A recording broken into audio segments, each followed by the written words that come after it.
Querido amigo, ao iniciarmos mais um programa sobre o Evangelho de Mateus, vale a pena relembrar que ele foi escrito para os judeus, demonstrando que Jesus era o Messias prometido desde o Antigo Testamento. Você se lembra também que declaramos que todos eles estavam debaixo do controle do nosso soberano Deus, que preparava o mundo para a vinda de Jesus Cristo e o início do Novo Testamento? O livro que vamos estudar, Mateus 1, 1 a 17. Mas durante esse intervalo de 400 anos, embora houvesse um grande silêncio de Deus, grandes acontecimentos ocorreram na história do povo judeu. A história secular nos dá muita informação sobre o intervalo entre os dois testamentos, o Antigo e o Novo. Chamamos esses 400 anos de silêncio de período interbíblico e podemos defini-lo como período histórico que ocorreu entre o final do Antigo Testamento e o início do Novo Testamento. As razões para estudarmos o período interbíblico são pelo menos três. Primeiro, a razão histórica que explica o fundo histórico do Novo Testamento. 2. A razão cultural que explica a origem, o desenvolvimento dos costumes, das instituições e da vida espiritual do povo judaico no período do Novo Testamento. E, em terceiro lugar, a razão messiânica, que explica como Deus preparou o mundo para a vinda de Jesus Cristo, o Messias prometido. As divisões desse período podem ser estudadas da seguinte maneira. E agora eu peço sua atenção, porque eu vou dar uma série de datas que você precisa tomar pelo menos conhecimento, sabendo a que elas se referem. Primeiramente, tivemos o período chamado Persa, que vai do ano 536 a 331 a.C. Depois, o período grego, que vai do ano 331 até o ano 167 também antes de Cristo.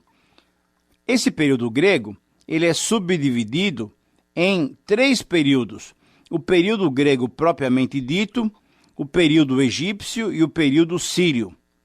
Em terceiro lugar, temos um período de tempo chamado período dos Macabeus, que vai do ano 167 até o ano 63 a.C.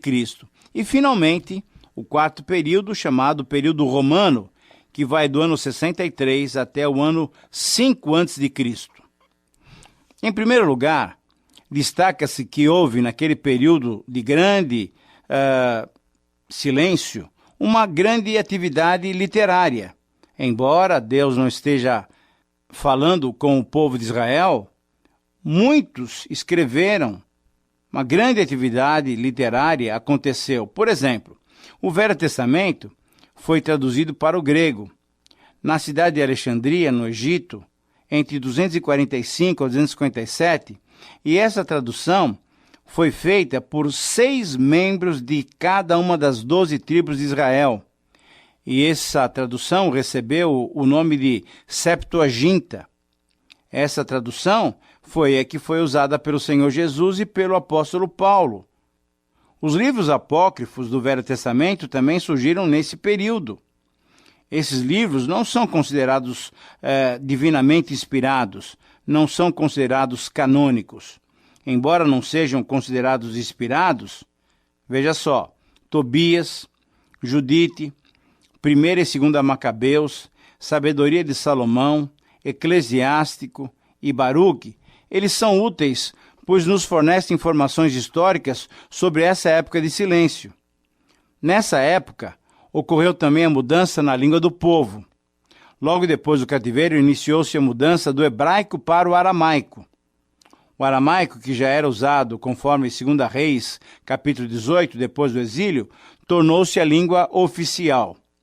Mas junto com a conquista do mundo por Alexandre, muitos judeus também entenderam que era importante mudarem para a língua grega. E o Antigo Testamento já estava traduzido para o grego, na versão dos 70. Então, na época de Jesus, a maioria dos judeus eram bilíngues, falavam o grego e falavam também o aramaico. Durante esse período de silêncio, também surgiram as sinagogas. A sinagoga, como instituição, surgiu em consequência da suspensão dos serviços do templo em 586, quando foram invadidos Jerusalém e o templo pelos babilônicos. A sinagoga, então, tornou-se o local para adoração e a instrução até a época de Jesus. Em Jerusalém, por volta do ano 70, depois de Cristo, contava-se 480 sinagogas na cidade. Veja só, 110 judeus casados com mais de 30 anos numa cidade, não se poderia estabelecer uma sinagoga. Só poderia se estabelecer uma proseuca, isso é, uma casa ou lugar de oração. Para que houvesse uma sinagoga, precisaríamos ter mais do que 10 judeus casados com mais do que 30 anos. Um outro fato a ser destacado foi o surgimento das seitas judaicas. Em primeiro lugar, surgiram os fariseus. Eram os descendentes dos reformadores dos tempos de Esdras e Neemias. Como dissemos no programa passado, quando Matatias revoltou-se contra os esforços helenizantes de Antíoco, os Hassidim, isso é, os piedosos, o apoiaram e se ligaram a ele. Os Hassidim eram também chamados de Perushim, isto é, os separados. Assim, os fariseus constituíram-se no núcleo da aristocracia religiosa e acadêmica. Segundo, nessa mesma época, durante o exílio, surgiram também os saduceus. Esse nome provavelmente vem de Zadok, sumo sacerdote nos tempos de Davi, conforme 2 Samuel capítulo 8 e capítulo 15.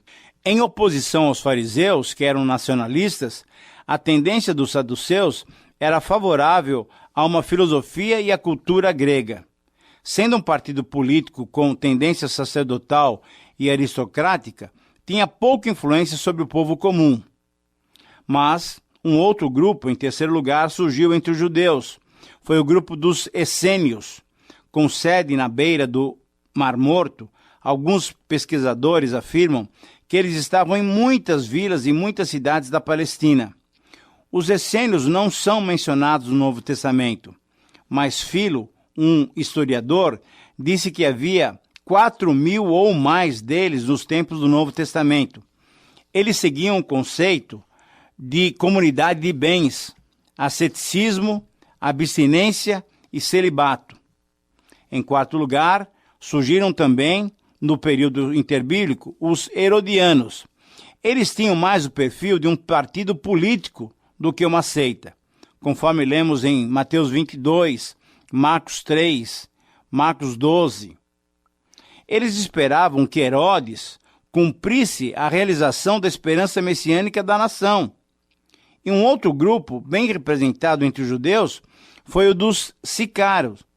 Em quinto lugar, então, surgiram os sicari, ou cananitas, ou zelotes, conforme Mateus capítulo 10. Eles poderiam ser considerados como uma seita ou um partido político, pois, na verdade, eram legalistas, pietistas, messianistas e nacionalistas. Eles eram intolerantes com os romanos e não aceitavam os que aceitavam a subjugação de Israel aos romanos. E, finalmente, um outro grupo que não era uma seita, mas que foi importante durante aquele período até os dias de Jesus, foi o surgimento do grupo dos escribas. Sim, eles eram os mestres da lei ou os rabinos. Formavam um grupo profissional e não um partido. Eram os encarregados de instruir o povo em matéria de religião. Em geral, não pertenciam à classe sacerdotal, mas eram influentes e chegaram a ter uma elevada consideração como intérpretes da lei e dirigentes do povo. Querido amigo, você percebe a importância desses detalhes? Veja só, ao lermos os evangelhos e percebermos que Jesus estava dialogando com os fariseus, escribas, saduceus e outros judeus, devemos lembrar desses detalhes para sabermos o porquê e o como aconteciam aqueles diálogos, muitas vezes ásperos. É importante também destacar nesse período interbíblico, desse período de 400 anos de silêncio, que cresceu entre o povo um sentimento denominado esperança messiânica. Na época da restauração, com o desaparecimento dos profetas, foi enfatizada a observância da lei. Mas na época dos Macabeus, com a perseguição intensa promovida pelos conquistadores e especificamente por Antíoco Epifânio, que prevaleceu até depois da tomada de Jerusalém em 63 pelos romanos através de Pompeu, ressurgiu então uma esperança num líder super-humano. Na época do nascimento de Cristo, com a morte de Herodes, a esperança messiânica estava muito viva. Entenda o seguinte: o significado básico dessa esperança é que os judeus esperavam um rei que constituiria um reino eterno e julgaria os maus. Esperavam a salvação dos judeus e não dos gentios. A expectativa era que o Messias fosse um santo poderoso ou um anjo sobrenatural que agiria com extremo poder em favor de Israel. Ao contrário dessa expectativa, havia e sempre há uma minoria de judeus que esperavam um Messias sofredor. Podemos chamar essa pequena minoria de o remanescente. Eram pessoas espirituais que procuravam a verdade nas Escrituras. Podemos citar algumas delas que são mencionadas nos livros do Novo Testamento, como Zacarias, Isabel, Simeão, Ana, Natanael, Filipe e com certeza muitos outros. Deve-se notar que durante esse período de silêncio, houve também a mudança de muitos judeus para Roma. Pompeu, em 63 a.C., foi o primeiro que levou os judeus cativos para Roma. Sob Júlio César, eles se multiplicaram criando até um bairro em Roma. Tanto é que já havia um grande grupo de judeus quando Paulo chegou lá no ano 60 depois de Cristo. É provável que existiam de 4,5 milhões a 8 milhões de judeus por todo o império, e essas colônias tornaram-se campos preparados para o recebimento do Evangelho. Querido amigo, com tantos detalhes assim listados, é necessário destacar mais uma vez o fato de que nenhum desses detalhes passava desapercebido por Deus. Ao contrário, o nosso soberano Senhor estava preparando o mundo para a vinda de Jesus Cristo. Podemos constatar esse preparo divino do mundo através de alguns fatos. Número 1. Os judeus eram um povo divinamente preparado, disperso por todo o império e interessado na prática da religião e na busca da salvação. Número 2. Os gregos propagaram a filosofia grega que se aproximava do monoteísmo e destacava a imortalidade. A cultura grega que sobrepujava as barreiras culturais e raciais, e também a língua grega, que foi usada para a tradução do Antigo Testamento e a escrita do Novo Testamento. Número 3. Os romanos unificaram politicamente o mundo com a sua chamada Pax Romana. A vantagem concedida aos seus cidadãos e as estradas que eles construíram facilitaram e facilitariam muito as viagens para todos os lados do império. Portanto, o Evangelho estava sendo preparado para ser entregue e ser anunciado exatamente através desses elementos todos de preparo.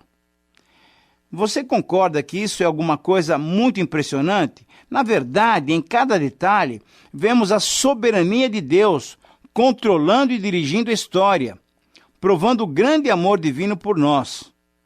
Mas, querido amigo, para compreender melhor esses detalhes, eu quero convidá-lo a conhecer também destaques importantes do Evangelho que nós vamos estudar, bem como a pessoa do seu autor. Muito bem, nós vamos estudar o Evangelho de Mateus. E, em primeiro lugar, é importante conhecermos esse Evangelho. Número 1. Em relação à sua autoria, ele tem sido atribuído a Mateus, isto tem sido comprovado e tem sido aceito através de evidências externas, como, por exemplo, a citação de um dos pais da igreja, chamado Papias, que afirmou que Mateus era seu autor.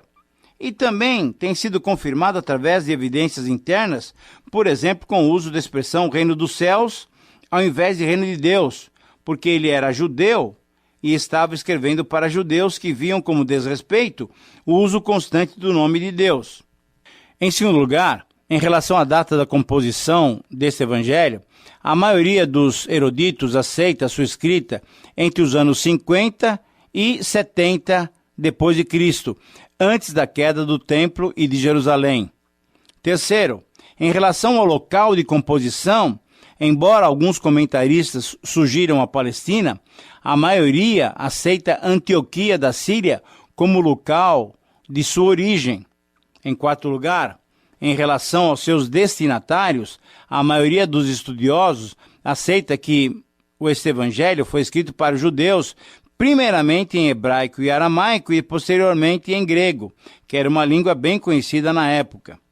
Quinto lugar, em relação ao seu propósito, é inegável que Mateus comprovou aos seus leitores judeus que Jesus era o Messias esperado, cumprindo as promessas do Antigo Testamento.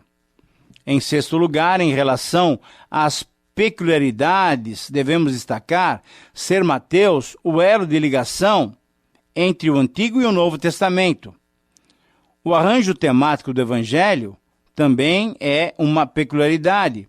A sua ênfase no reino de Deus ou no reino dos céus é outra peculiaridade. O notável grupo de discursos de Jesus, por exemplo, o Sermão do Monte, a preparação para o discipulado, as parábolas do reino, a discussão sobre humildade e perdão e o discurso escatológico no Monte das Oliveiras, é mais uma peculiaridade desse evangelho.